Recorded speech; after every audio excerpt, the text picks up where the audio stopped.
E O agora voltando Bitcoin para a questão do Bitcoin, vamos lá. sai Bitcoin. como uma saída, né, disso tudo. O Bitcoin, e isso, muitas pessoas até afirmam que o Bitcoin foi criado com o objetivo de matar o dólar, né? Tem uma tese que diz que as pessoas criaram o Bitcoin, o grupo que criou o Bitcoin, criou com a tese de, cara, vamos criar uma moeda que venha no futuro a destruir o dólar como reserva financeira mundial. Tá? Então, as pessoas se perguntam se não seria isso que foi a razão da criação do Bitcoin. O fato é que o Bitcoin vem se apreciando frente ao dólar, vem se apreciando aos principais ativos do mundo. A gente sabe que a gente vai ter uma oferta máxima de 23 milhões de Bitcoins no mundo. Desses Bitcoins que já foram produzidos, grande parte se perdeu no meio da história. Porque Muita gente faleceu muita gente também, né? faleceu, perdeu as chaves, esse tipo de coisa toda. Então a gente tem uma quantidade de Bitcoins circulando no mundo que é cada vez que vai ser limitada, e isso vai fazer com que ele tenha um poder de apreciação muito grande. No meu entendimento, em algum momento ele deve chegar a $1 milhão, sim. Mas, quando chegar a $1 milhão, $1 milhão não vai comprar o que compra hoje. Exatamente. Então não é o Bitcoin que está se valorizando, é o dólar que está perdendo valor de compra, o poder de compra. E automaticamente com isso, esse é o cenário que se desenha para esse universo de criptos.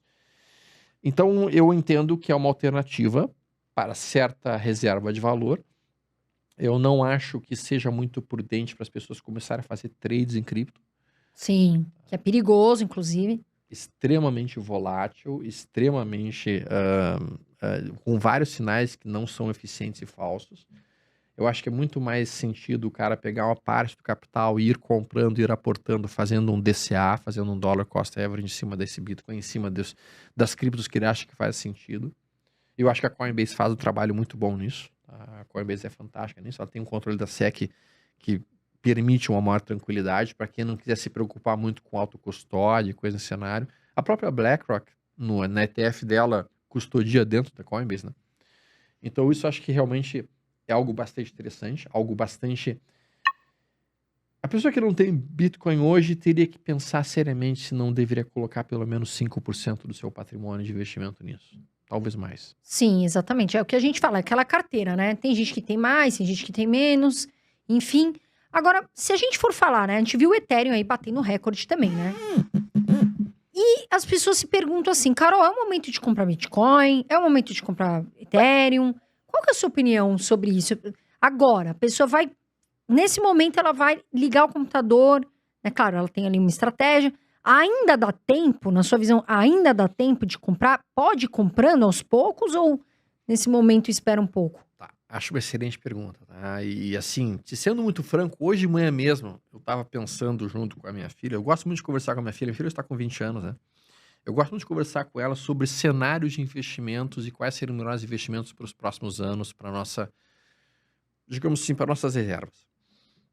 E ela perguntou justamente isso. Dá para comprar ainda BTC? Não tá na hora de eu botar todo o meu dinheiro em BTC? Boto mais em BTC, boto menos em BTC, boto mais em Ethereum, boto mais Solana, o que eu faço? Eu disse pra ela, bom, assim, ao longo desse tempo que eu venho aprendendo em toda frase que tu tiver que colocar a palavra ou, então BTC ou Ethereum, o ideal seria tentar substituir a palavrinha ou e colocar um E. BTC e Ethereum. Ah, eu vou ter renda fixa ou renda variável? Eu vou ter renda fixa e renda variável. Então, quando tu coloca o E, tu deixa de ter um pensamento muito binário, tu começa a te diversificar mais e com isso tu começa a diminuir a quantidade de volatilidade dentro da tua carteira. Tá? Sim. Nesse momento, a gente tem visto que o Ethereum está mais forte que o BTC. Neste momento. Tá? Mas isto é cíclico, pessoal. Nós vamos ter meses em que o BTC vai estar mais forte e vamos ter meses em que o Ethereum vai estar mais forte e teremos meses em que a Solana vai estar mais forte. Então, qual que é a minha política? A minha política é eu vou comprando um pouquinho de cada uma delas. Eu compro um pouquinho do BTC, eu compro um pouquinho do Ethereum e compro um pouquinho de Solana. E vou tentando comprar elas de forma relativamente igual. Só que, para quem usa um pouquinho de gráfico, a gente tem uma ferramenta chamada estocástico, que é uma ferramenta que mostra quando aquele ativo está teoricamente mais barato ou mais sobrevendido do que deveria estar. Quando eu vejo que uma dessas três está mais sobrevendida do que as outras, eu coloco um pouquinho mais de dinheiro naquela, porque aquela está um pouquinho mais atrasada, de maneira que eu vou conseguir criar um bom preço médio nelas. Eu não acho que esse seja um momento para o cara pegar todo o dinheiro e sair comprando Bitcoin agora, perto do topo histórico. Mesma coisa para Ethereum. Mas o cara pode ir comprando aos pouquinhos. Aos poucos. Sim. Exato. Vai comprando ali, vai estrategiando, não vai... Tem gente que vê, tá no alto, vou vender tudo. Calma, respira. Sim. Me perguntam muito isso. Tá na hora de vender tudo? Eu falo, não, segura na carteira, né? Não faça isso. Pessoal, eu vou abrir aqui o chat, eu vou fazer uma pergunta aqui pro Stormer e eu vou abrir para vocês fazerem perguntas, tá certo? Eu vou selecionar algumas, então pode mandar aqui no chat, eu tô olhando, tô vendo aqui o que vocês estão falando, tá legal? E hoje, quais criptos você tá investindo, Stormer? Então, vamos lá. Bom, primeiro, BTC para mim é padrão, tá? Na verdade, todos os trades que eu faço eventualmente em cripto são com o objetivo de tentar aumentar minha quantidade de BTC na carteira. Então, eu sempre opero, digamos assim, trades contra o BTC, no sentido de quando eu vejo que o determinado ativo está dando um bom ponto de compra contra o BTC, eu vou lá e compro aquele ativo. Quando acontece a evolução daquela cripto em si, eu saio daquela cripto e eu volto para o BTC. Esse é o meu projeto. Mas, de uma maneira geral, eu observo como 4 as principais criptos que eu mantenho num prazo... Na verdade, 5 para um prazo mais longo. BTC, Ethereum, Injective, Ripple e Solana. Sim, são essas que... Essas são as 5. E que estão valendo a pena na sua visão. Sim. Sim. Essas 5 são as que eu realmente deixo e vou querendo aumentar cada vez mais as posições nelas. De tempos em tempos, a gente vê alguma cripto que está puxando mais. Semana retrasada, a gente teve um forte movimento na CRO. E aí o cara até pode fazer um trade rápido ali na CRO, pode fazer um trade rápido de 2 ou 3 dias de determinado ativo, mas isso é muito pontual. E esse verão de criptos que a gente está vendo, Carol, está completamente diferente dos verões passados de criptos, tá? Por quê? Como a gente tem uma gigantesca quantidade de altcoins produzidas nos últimos anos, pessoal, a gente tem, vamos lá, alguns milhões de criptos diferentes, nós não temos dinheiro para todas essas criptos subirem ao mesmo tempo. No último verão de cripto, praticamente todas as altcoins subiram violentamente, em gigantesca velocidade e num percentual brutal, porque eram poucas. E tu não precisava distribuir o dinheiro entre tantas.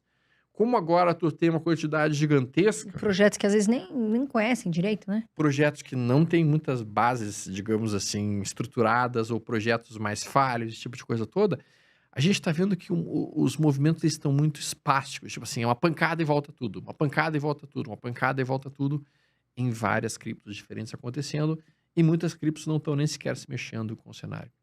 Stormer, você hoje na sua carteira, quanto é a porcentagem você tem de cripto? Nesse momento, a minha carteira chegou a ter 70% de cripto. Sim, chegou. Bem arrojada. Arrojado, tá? Eu dei uma reduzida na minha exposição de cripto no início deste ano, em 2025, quando eu comecei a comprar um pouco mais bolsa americana. No meu entendimento, a bolsa americana ia dar uma boa puxada, e deu uma boa puxada de fato. E eu acabei trazendo um pouco de dinheiro para lá. Então, nesse momento, eu estou aproximadamente com 40% em cripto. Estou com 40% bolsa americana, estou falando de capital de renda variável, tá? E estou com 20% aqui Brasil.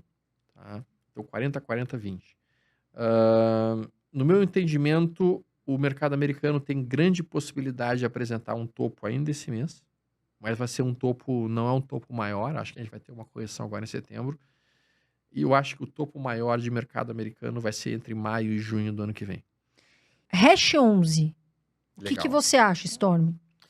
Hash 11 é uma ETF de criptos, tá? Então, como eu estava mencionando e que eu disse recentemente, eu acho que a maior parte das pessoas deveria trabalhar mais com ETFs do que com ações isoladas, o mesmo também tem para criptos. Então, a Hash 11 ela é uma ETF de criptomoedas que trabalha BTC, Ethereum, Solana e algumas outras criptos. Eu gosto bastante dessa ferramenta, eu acho que é uma ferramenta de boa diversificação e que livra o sujeito da necessidade de cuidar a custódia, porque já vai ter a custódia da própria instituição em si. Então, ele fica livre disso. Por um lado é bom e por um lado é ruim, tá? Porque a gente sabe que quem gosta de cripto gosta de ter a sua autocustódia, acredita que se as chaves não são minhas, as criptos não são minhas. Exato. Né? Mas esse sujeito que é libertário nesse ponto, ele já está apto a ter uma hard wallet, ele já está apto a ter uma cold wallet, ele já sabe como ter a sua autocustódia. A maior parte das pessoas que está em casa hoje que não sabe disso, não sabe como manter a custódia das suas próprias criptos, eu acho que se beneficiaria radicalmente uma ASH11 ou eventualmente de outras ETFs que trabalham com criptos. Tem uma que eu gosto muito lá fora, que é a Bito. A Bito é também um ETF de criptos lá fora e que paga 65% ao ano de dividendos em dólar. Hein? Em dólar? Em dólar. Uau! E aqui no Brasil a gente tem uma nova que começou a partir de dezembro, que é a Coin11. A Coin11 também é uma ETF em criptos e que tem o objetivo de entregar entre 24% a 26% de dividendos ao ano, o que dá quase 2% a dividendos, já livre do imposto de renda. Ela começou em dezembro e ela vem entregando realmente 2,10%, 2,15% ao mês de dividendos. Eles fazem isso através do lançamento de opções. A gente sabe que o mercado de criptos tem muita volatilidade. Essa volatilidade faz com que a opção fique bem gorda.